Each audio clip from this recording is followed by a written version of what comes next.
Hello, our esteemed viewers, and welcome to our programs on Z Inspires. Today, I would like to talk about the youth agenda vis-a-vis the digital world. I believe that so much has been said and written about the youth agenda vis-a-vis the digital world that is sweeping across the globe now. And I decided that I would give my input on the same. Because the designers of the so-called youth agenda sometimes they don't really understand the many dimensions of the youth. Remember that you're talking about people who just left school. Probably they have left college or high school, and they're just getting into the world market, into the so-called the job market. And they would want also to create their own space. Youth is also before them. They have all that it takes. They can engage in something, destroy that something, and having the hope still that an opportunity again would present itself and they would still succeed. And this is the kind of psychology that you have to deal with when you're dealing with the youth agenda. It's not that I've never had an opportunity to deal with youths. In fact, the better part of my life I deal with youths. But I want to say that when I left college in 1998 and got into the job market, I had the privilege because when I graduated in 1999 and actually was now in the job market, I started working with the youths. And I formed an organization that is Cobweb Youth Group 98. And many people, if you come from Rarieda, you know, around 98 to 2006, there was a strong, one of the strongest youth group at that particular time, and that was Cobweb. I was the chairman then. I was the founder and the chairman at the same time. And there are a lot of things that we did with Cobweb. If you come to Ndori Market now, the many trees that you see in Ndori Market actually planted by Cobweb Youth Group 98. We worked together with Michael Monye. We worked together with Udiamba Uwondo, Apollo Chanda, Stanislaus Ochieng, and other young people. And we made sure that we got the right impact. During that time, Tuju was our MP. And he actually helped us when we wanted to plant the trees. He connected us with the ICRAF. And the ICRAF was dealing with the issues of environment. And we got some seedlings and planted. So if you walk around Ndori today, the many trees that you see at Ndori were actually planted by Cobweb Youth Group. So I have had the opportunity to work with the youths. It is not something that is new to me. And we did a lot of things. Actually, I hear people talk about beginning or starting a theater for the youths that come from around Rarieda. And I also know that we did the same. Between that period of time, I formed a group that actually was doing theater. And we visited quite a number of groups and we got some good money. But the value at that particular time, it was a lot of money. We went to so many schools. I think I remember very well during those days, the play then was Aminata. And that group did a good job. That is why I appreciate what Depo Sidang has done, written a play that has been certified by KICD, Kenya Institute of Curriculum Development. And it is one of the plays that is optional set plays. And I thought that our youth would take advantage. Now that this comes from our part of soil, they would take the advantage and probably form a youth group and run away with it. I haven't seen one. People just speculate they would do one, they would form a youth group, but I haven't seen any actionable work towards the same. So there are so many things that the youth can do, but they are not doing because the kind of programs that we try to design is out of their world. And that is something that I would want to tell you very freely without flinching. Another thing that I needed to talk about is that when you talk about the youth is that you must first of all put money in their pocket. Don't think that you will form a youth group and you're doing some programs and they don't see money the whole year, and you think that they will just stay around. They have left college. They would also want to explore and get opportunities elsewhere. And remember that the towns and the cities are very attractive, so they would disappear. They will migrate to the cities and the towns, and they will leave you with your project because it is not putting any money in their pocket. So the designers of any youth program, if you want it to succeed, because I had done it and it worked, is that you find or you try to make sure that the projects that you do put money in their pockets first. What did I do? We started a theater group. That was generating income very fast because we just visited the local schools. And whenever we went to the local schools, we would get some little cash. And that is the cash that you would share. Remember that time, there was a wave of HIV and AIDS. And I took advantage of that, and I wrote quite a number of plays that were touching on HIV and AIDS, together with the Aminata play. And we would act, if we didn't go to high school, for primary schools, we would do skits for HIV and AIDS, and they enjoyed it. And wherever we went, the schools, the pupils, the students would part with some little cash. And once we are through with our presentation or enactments, we would share the same with the youth, and they would go home very happy. So that was one way of keeping them so that they do the projects that I really wanted them to do. One of them was tree planting, which we did very effectively then. So you must get a program that puts the money in their pockets first. Don't just bring any program that doesn't put the money. But there are so many. You know, I have seen quite a number of hyped ideas about the best ways to deal with our youth. We are actually designing things that are actually out of their world. And there are things that if you look at their implementation, it will take quite a while before they see the benefits. In fact, by the time these things actually come into fruition, these people will no longer be youths. They will be old enough to be youths. So obviously, when you're talking about the youth, get a program that immediately puts money in their pockets, and that will work. But things that are designed, that are futuristic, that will pick up probably 10 years from the current, may not be very valuable to them.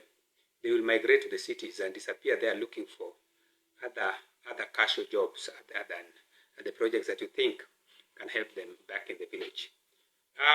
That is one thing that I did, and I understand it very well.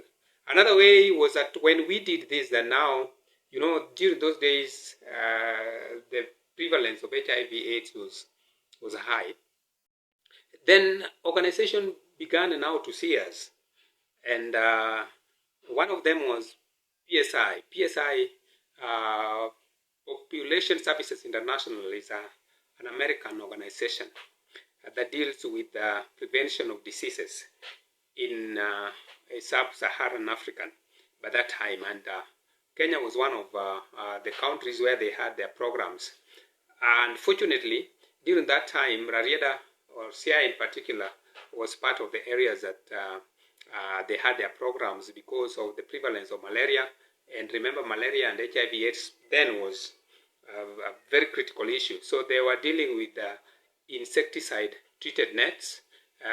They were actually promoting the use of condoms in around for the prevention of HIV and AIDS, and also WaterGuard, just to protect any other infections during that time. So we took advantage of that, and all the programs that we designed were in line or in tandem with what the PSI wanted, PSI wanted. And actually, I was able to secure sponsorship for my group, Cobweb. And actually, PSI worked with Cobweb for 5 good years.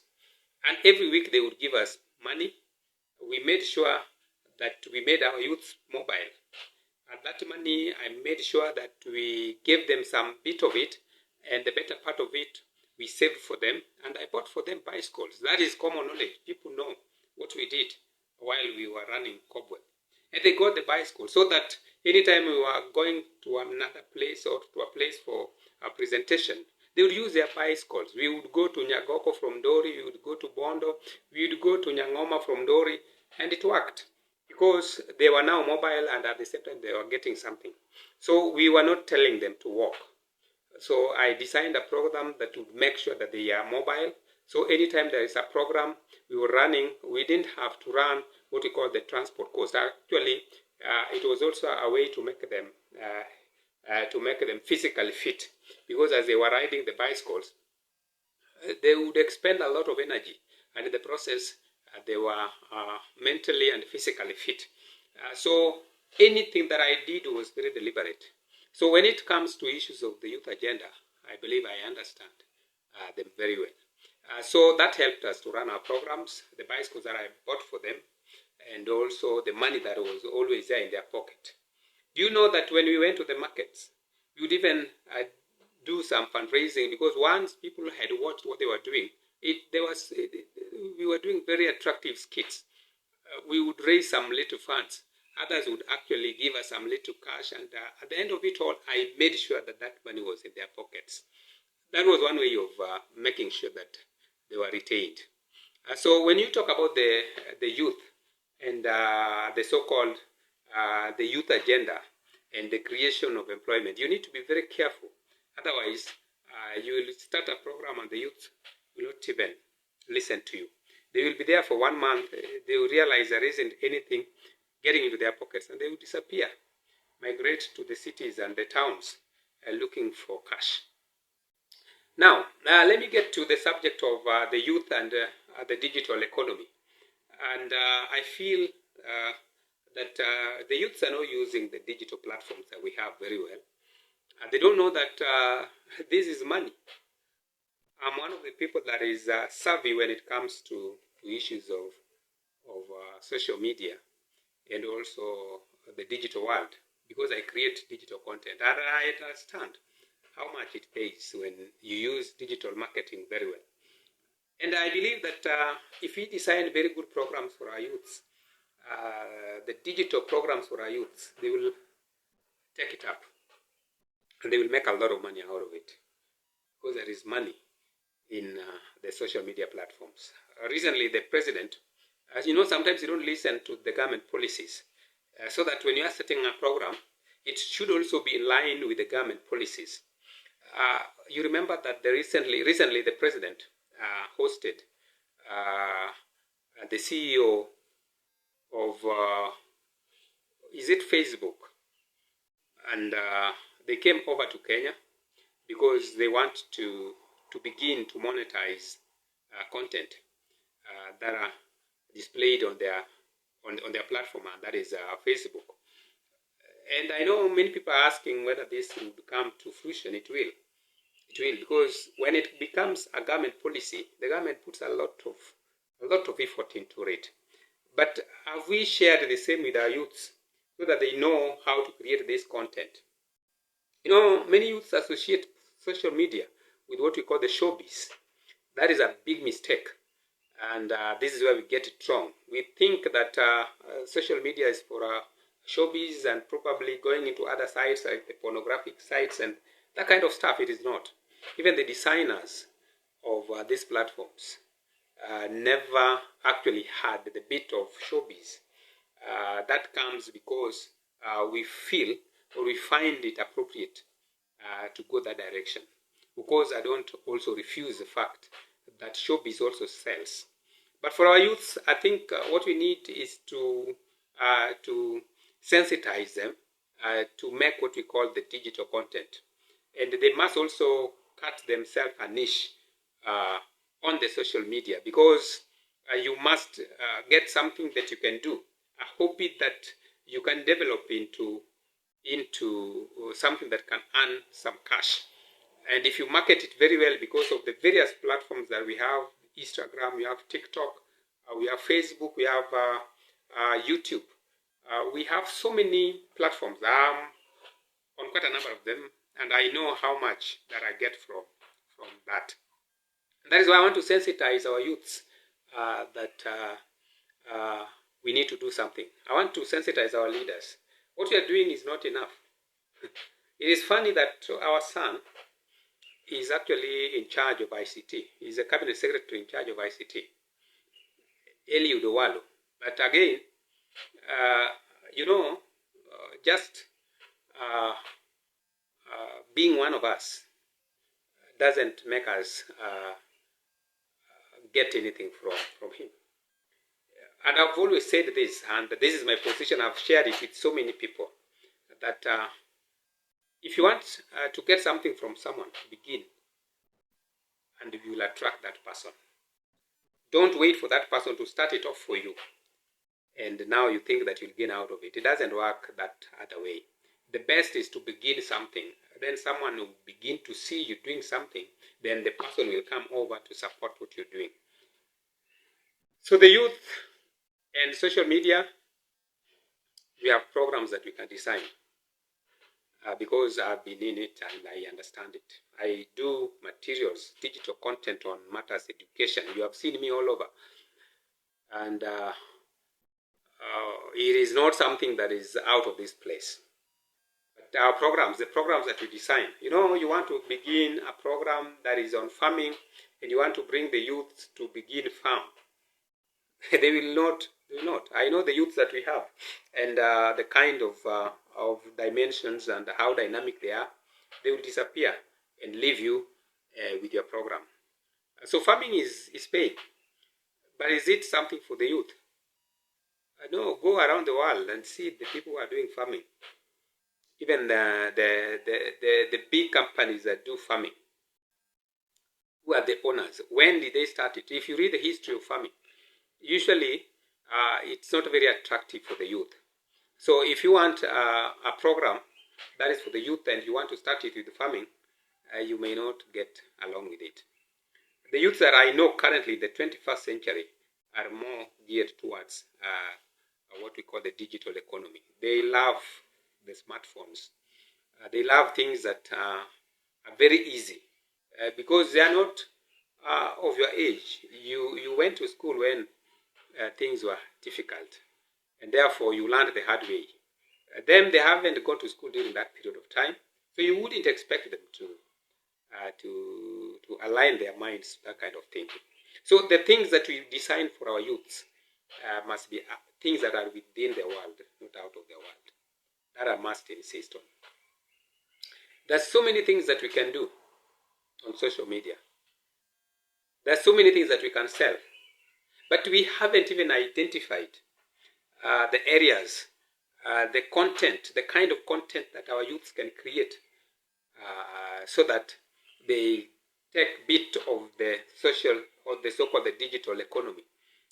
So we need to sit down and probably come up with all these dimensions of the contents that we want them to create. Tell them that you can go this direction, and this direction, and we create content, and we see if we can give them a platform and see if it won't work. You're talking about them creating content, and they don't even have a place where they can create these contents. Let me tell you a very simple idea that can work with our youths. If we had a studio for content creation within probably our sublocations, and it is well set for them. So if you have an idea, maybe you are aligned to comedy, we will give you the gadgets, and we will market your idea. After we have given you the market, we do the production, then we help you to market your ideas. It will work. But when you talk about just buying a phone, it's not just buying a phone. No, it goes beyond that, because there are certain gadgets that you also need to have before you actually do a very good video content. So all these things must come to play, and it needs some bit of policy, some bit of administration, so that we align our youths to take advantage of the digital world. But what we are doing currently may not help them as much. So we want people who can sit and understand what the youths would want, not people who design programs probably out of where the youths are and think that they will bring them along, and the youths will just buy it. it may not work. So ladies and gentlemen, I hope that my message today has poked some ears. My message today has got some relevance. You know, these days you don't need to talk to people directly for them to understand sometimes. Social media works. And I believe that this video will go a long way.